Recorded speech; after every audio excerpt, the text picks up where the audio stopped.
આવી રીતે ઈડલી વધી હોય તો એ ઈડલીના ટુકડા કરી નાખશું વઘારવા માટે. ટુકડા કરી લઈશ, તે નાના નાના ટુકડા કરી લઈશું. તો બધા આવી રીતે ટુકડા કરી લઈશું. તો આવી રીતે ઈડલી વધી હોય રાતની, આવી રીતે રાતની ઈડલી વધી હોય તો ઈડલીના ટુકડા કરી દઈશું વઘારવા માટે. જો આના ટુકડા હું કરી લઈશ. બધા સરસ રીતે ટુકડા કરી દીધા છે. બહુ મોટા નહીં અને બહુ નાના નહીં, આવા ટુકડા કરવાના. હવે વઘારવા માટે તેલ મૂકી દઈશું.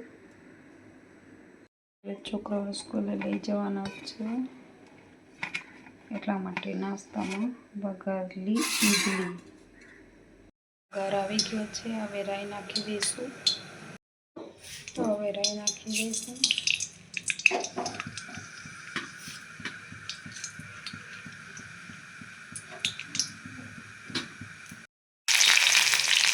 લીલું મરચું, રાઈ, જીરું. હવે હળદર નાખીશ. હવે હળદર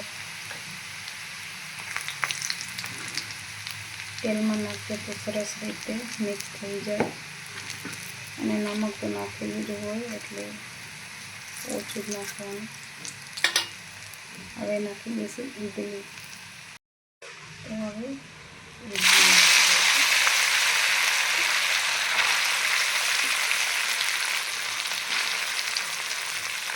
આવી રીતે બધું નાખી દઈશું અને પછી મિક્સ કરી લઈશું.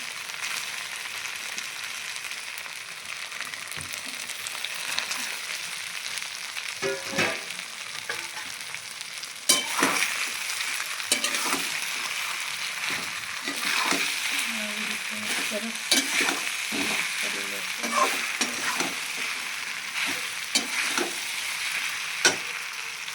હવે નાખી દઈશું લાલ મરચું.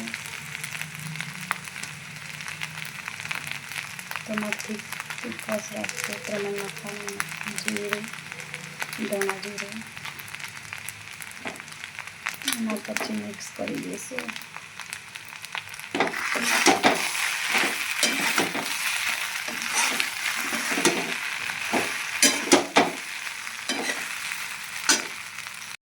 તો ગળપણ માટે ગોળખંડ નાખી દઈ થોડી. ટીકાના ગળો ભાવે છે તો ગળી ઈડલીમાં ભાવે છે એના માટે ગળી બનાવીએ. સરસ રીતે થઈ ગઈ છે. નાસ્તા માટે આ રીસા માટે ભરી દઈશ.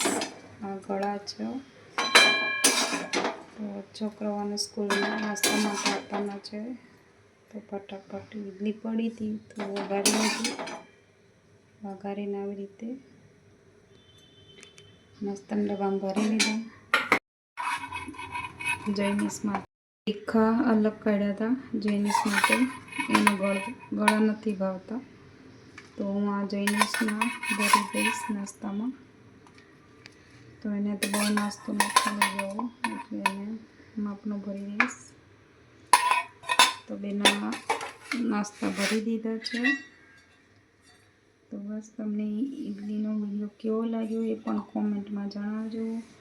આવી રીતે રાતની વધી હોય તો એ બીજા દિવસ નાસ્તા માટે આવી રીતે વઘારી દેવાની.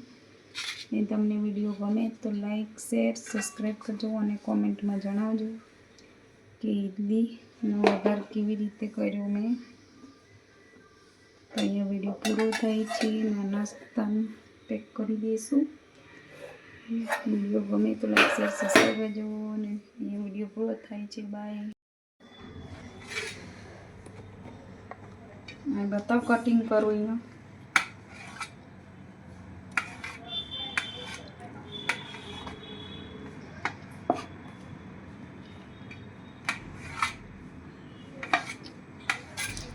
બસ આમાં આટલું જ હોય ને.